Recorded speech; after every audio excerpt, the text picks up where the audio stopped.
राज्य शासकीय कर्मचारी गेल्या अनेक वर्षांपासून जुनी पेन्शन योजनेसाठी संघर्ष करीत असल्याचे दिसून येत आहे। त्याचाच एक भाग म्हणून सरकारला जाग करण्यासाठी गोंदियात जुनी पेन्शन संघटनेद्वारा छत्री मोर्चा आयोजित करण्यात आलेला असून गोंदिया शहरातील जयस्तंभ चौक ते जिल्हाधिकारी कार्यालयापर्यंत 5 किलोमीटरचा पैदल मोर्चा काढण्यात आलेला आहे। तर जोपर्यंत सरकार जुनी पेन्शन योजना लागू करत नाही तोपर्यंत कर्मचाऱ्यांचा आक्रोश हा कायम राहील। तर येणाऱ्या विधानसभा निवडणुकीवर सुद्धा याचा परिणाम सरकारला भोगावा लागेल असा गंभीर इशारा यावेळी राज्य सरकारला देण्यात आलेला आहे।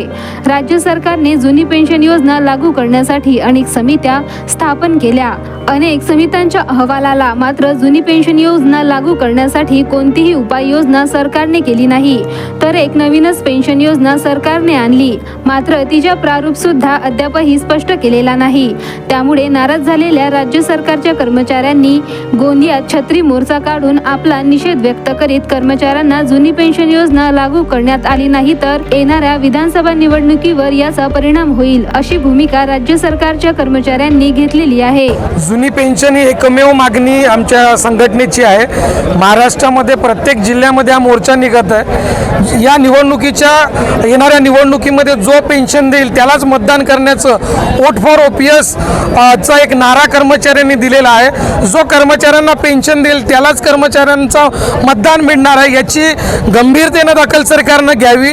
कर्मचाऱ्यांना जुनी पेन्शन हा म्हातारपणाचा आधार आहे, जुनी पेन्शन योजना लागू करावी आणि संपूर्ण कर्मचारी आपल्या सरकारच्या सोबत आहेत असं मी तुमच्या माध्यमातून सरकारला सांगू इच्छितो। जवळपास 3 ते 5 हजार कर्मचारी आपल्या गोंदियामधले या आंदोलनामध्ये सहभागी झाले। जवळपास 4 ते 5 किलोमीटर अंतर चालून आपली आर्त हाक सरकारला ऐकवण्यासाठी तो उपस्थित झालेला आहे। सरकारने कर्मचाऱ्यांचं म्हणणं ऐकून जुनी पेन्शन योजना लागू करावी। येणाऱ्या काळामध्ये तसं झालं नाही हे सरकार उलटवून टाकण्याची ताकद कर्मचाऱ्यांमध्ये आहे आणि नाईलाजानं कर्मचाऱ्यांना ते करावं लागेल। आज जो हजारोच्या संख्येने या ठिकाणी छत्री मोर्चा या ठिकाणी काढण्यात आलेला आहे, यामागचा प्रमुख उद्देश आहे की शासनानं जी जुनी पेन्शन योजना 1 नोव्हेंबर 2005 नंतर लागलेल्या कर्मचाऱ्यांची जी बंद केलेली आहे ती योजना पूर्ववत सुरू करावी। आज सातत्यानं शेकडो मोर्चे संपूर्ण महाराष्ट्रामध्ये निघत आहेत, परंतु शासन दरबारी ही आवाज हा एक संपूर्ण सामाजिक चळवळ बनलेली आहे। शासनानं समजा कर्मचाऱ्यांची आवाज जर ऐकली नाही आणि तत्काळ समजा या निवडणुकीच्या अगोदर ही जर कोण जुनी पेन्शन योजना लागू केली नाही तर शासनाला या कर्मचाऱ्यांचा जो आक्रोश आहे तो आक्रोश येणाऱ्या निवडणुकीमध्ये त्याला सामोरे जावं लागणार आहे। शासनानं मागच्या दिवशी जेव्हा 13 मार्च ते 20 मार्च पर्यंत आपण जो एक संपूर्ण 18 लाख कर्मचारी या पेन्शनच्या मागणीसाठी जेव्हा रस्त्यावर उतरले होते तेव्हा शासनाने या कर्मचाऱ्यांच्या भावना लक्षात घेऊन त्यांना म्हटलं होतं की आम्ही तुमची सामाजिक आणि न्याय तत्वावरील आम्ही एक नवीन पेन्शन योजना आणतो आहे, परंतु कुठंतरी ती पेन्शन योजना फसवी आहे आणि जरी फसवी असली तरी मग त्याचा प्रारूप मात्र अजूनपर्यंत या कर्मचाऱ्यांच्या हातामध्ये पडलेला नाही। म्हणजे एकंदरीत शासनाला फक्त या कर्मचाऱ्यांची बोलवण करायची आहे, कुठल्याही परिस्थितीत त्यांना पेन्शन लागू करायची नाही। तरी शासनानं त्वरित जागे व्हावं आणि या कर्मचाऱ्यांची जी मागणी आहे जुनी पेन्शन योजनेची ती मागणी तत्काळ पूर्ण करावी। राज्य शासनाच्या कर्मचाऱ्यांनी जुनी पेन्शन योजना संदर्भात गोंदिया शहरातील जयस्तंभ चौकच्या प्रशासकीय इमारतीपासून जिल्हाधिकारी कार्यालयापर्यंत 5 किलोमीटरचा छत्री मोर्चा काढण्यात आलेला आहे। काँग्रेसचे आमदार सहस्राम कोरोटे यांनी सुद्धा हजेरी लावली असून काँग्रेसची भूमिका जुनी पेन्शन देण्यासंबंधी असल्याची त्यांनी सांगितलेले आहे आणि राज्य सरकारने जुनी पेन्शन योजना लागू करावी अशी मागणी यावेळी त्यांनी केली। त्यामुळे सरकार या आंदोलनाची काय दखल घेते हे पाहण्यासारखं असेल। नेहमीच काँग्रेस पक्ष हा कर्मचाऱ्याच्या हिताचं आणि कर्मचाऱ्याच्या हित जोपासण्याचं काम काँग्रेस पक्ष करतो। छत्तीसगड असो राजस्थान असो ज्या ज्या ठिकाणामध्ये काँग्रेसची सरकार होती त्या ठिकाणामध्ये कर्मचाऱ्यांना जुनी पेन्शन लागू करण्याचं काम आमच्या काँग्रेस पक्षाने केले। नक्कीचपणे महाराष्ट्रामध्ये सुद्धा हे जुनी पेन्शन सुरू केलीच पाहिजे, कर्मचाऱ्यांना जुनी पेन्शन दिलीच पाहिजे। आम्ही अनेक वेळा सभागृहाच्या बाहेर कर्मचाऱ्यांना जुनी पेन्शन लागू झाली ह्यासाठी आम्ही लढत राहिलो। आम्ही अनेक वेळेस कर्मचाऱ्यांचे मुद्दे उचलण्याचा आम्ही प्रयत्न केला, पण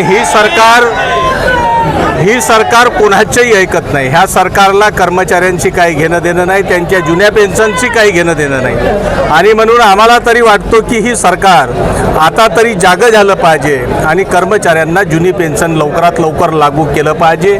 म्हणून ह्या सरकारकडे जे मागणी होत आहे ते रास्त मागणी आहे. ह्या सरकारनं ती मागणी मंजूर केली पाहिजे.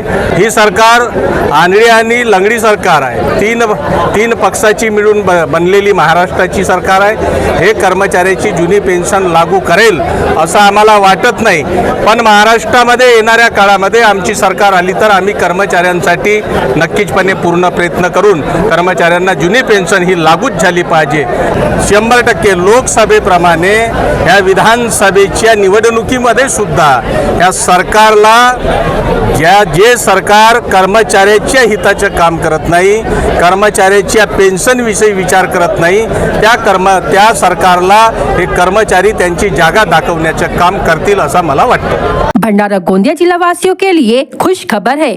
अब आपका मनपसंद channel BS crime India news अब आपके केबल नेटवर्क पर, जी हां, अपने केबल नेटवर्क के एशियन चैनल नंबर 50 पर उपलब्ध है। BS क्राइम इंडिया न्यूज पर खेल, राजनीतिक, क्राइम, साहित्य व अन्य खबरें प्रकाशित की जाती है। हमारे साथ जुड़ने के लिए तथा हमारे चैनल में खबरें, विज्ञापन आदि के लिए संपर्क करें 8669151757 पर।